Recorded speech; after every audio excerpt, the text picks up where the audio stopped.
Live from Fargo and serving you on TV, online, and on the go. This is Valley News Live at noon. Hi, everyone. Thanks for joining us this afternoon. I'm Lisa Bedeau. New for you at noon. A 24-year-old man has been arrested for allegedly attempting to rape a woman in South Fargo early this morning. Officers were called to an apartment in South Fargo shortly after 3:30 for a domestic incident. When police arrived, they heard a woman screaming inside the home. The victim told police that Michael Truelove had tried to rape her. Police found Truelove partly unconscious in the apartment and took him to the hospital. The victim says Truelove touched her forcefully and forced her to stay in the apartment after he had invited her in. The victim says she tried to call 911 twice and was stopped by Truelove, who choked her and threatened to kill her. Truelove is facing charges of attempted gross sexual imposition, felonious restraint, aggravated assault, and interfering with an emergency call. Deputies have arrested a Rice Lake, Minnesota man in connection with a deadly hit-and-run crash in southern Clearwater County. 43-year-old Elmer Thompson is facing charges of criminal vehicular operation. Investigators found the body of 35-year-old Russell Aganash in a ditch on Sunday afternoon. The Clearwater County Sheriff's Office says it appears Aganash was walking along the road and was hit by a vehicle, but they are waiting on autopsy results to confirm the cause of death.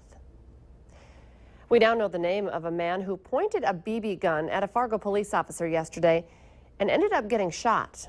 Fargo police have charged Carmen Redshirt with terrorizing and reckless endangerment in yesterday's officer-involved shooting. Family members tell us Redshirt remains in the intensive care unit, and his breathing tubes are supposed to be taken out today. Redshirt was allegedly involved in a high-speed chase with a stolen vehicle in Trail County on Sunday. The vehicle was later spotted going the wrong way down 13th Avenue in West Fargo early yesterday morning. When Fargo police tried to pull the vehicle over, Redshirt and his passenger got out and ran. Fargo police say Redshirt pointed a gun at officers, and he was shot by Fargo police officer Patrick Thomas. Police later discovered the weapon Redshirt had was a BB gun. Jennifer Stegman, the passenger in that stolen vehicle, was arrested for refusing to halt. She made her first court appearance this morning. The internal investigation of a Minnesota State Patrol trooper wrapped up with a one-day unpaid suspension. Sergeant Jesse Grabo was cited for going 94 miles per hour in a 55-mile-per-hour zone in April on Highway 210 in Fergus Falls. Investigators say Grabo was on duty and driving a patrol car at the time.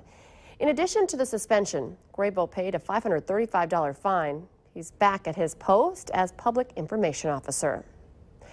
We started off the day very cool, and it seems like it's a struggle to really warm up much this afternoon. Let's check in with meteorologist Robert DeHaan to see what's going on out there. It looks nice when you look out the window. It's very nice out there, and it's becoming a very nice day out there after a very cold start. Temperatures down into the 20s and 30s across the region this morning, including a 27 in Langdon and Waskish, 29 in Grand Forks.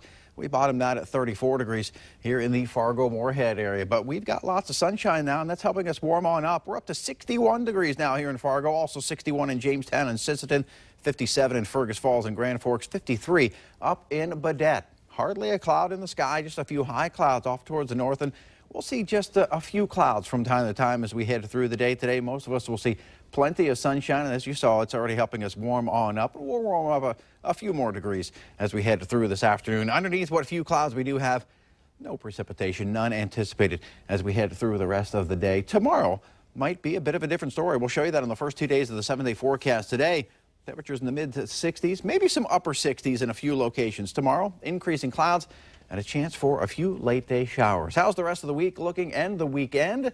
We'll let you know coming up in just a few minutes. Thank you, Robert. The rash of armed robberies in Fargo continues. 2 more happened last night, just about an hour apart. The first happened around 8:30 at the Bottle Barn on South University. Investigators say a man walked in and showed a handgun inside the waistband of his pants. He then stole a small amount of money. Police say he drove away in a gray Toyota Corolla. The second robbery happened about an hour later. This one at the Spirit Shop on 13th Avenue, just east of Cashwise Foods. Several employees of the liquor store were inside when the man walked in with a mask and demanded money at the counter. Even though no weapon was displayed, officers believe that he was armed. He also took off in a car. Police believe both of last night's robberies are connected, but they are not sure yet if they are tied to all of the recent holdups in the area. Now, no one was hurt last night. Police say they will use surveillance video from both stores to narrow their suspect search. The suspect is described as a black man about 5'9" with a thin build. He was wearing a dark hoodie and a mask. The North Dakota Department of Health is investigating an increase in salmonella cases. Since July, 22 cases of a specific salmonella strain have been reported, and 14 of them came from Ward County. So far, the investigation has not shown a common cause, like an event, place, or food item that is making people sick. Symptoms of salmonella include diarrhea, stomach cramping, nausea, vomiting, and fever. Investigators are making random calls to people to collect the information. If you have any questions about salmonella, you can contact the Department of Health as well to see if you may have been sick. You can call the number on your screen. That's 701-328-2378. Dozens of people from Kindred gathered at a prayer vigil last night for the bus driver who had to have both of her legs amputated after a crash involving 4 semis last Friday. Family and friends say Kathy Josted put her life on the line to protect more than 20 children. We talked with Kathy's daughter as the community rallies behind her mom. She's a strong lady. She's got a good heart. She's always shown that in how she treats others, and now she's using that strength for herself. Josted's Caring Bridge page says that she is still receiving blood transfusions after that crash. Governor Jack Dalrymple has appointed a cybersecurity task force to address possible cyber threats to state government. The task force will be staffed by 15 people, including IT experts from various state agencies. Dalrymple says the task force will review current policies and make recommendations on how to better secure the state's infrastructure.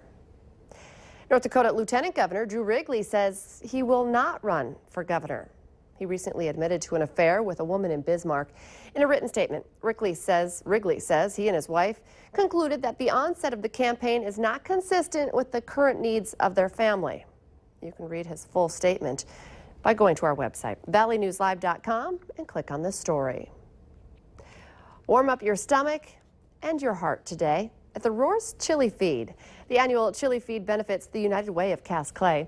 You can try 50 different types of chili and vote for your favorite. They also have all the toppings and hundreds of desserts. This is the 6th annual year of the feed, and it's going on now until 2. So if you don't have lunch plans, head on over to the Roars Warehouse. It is a free will donation.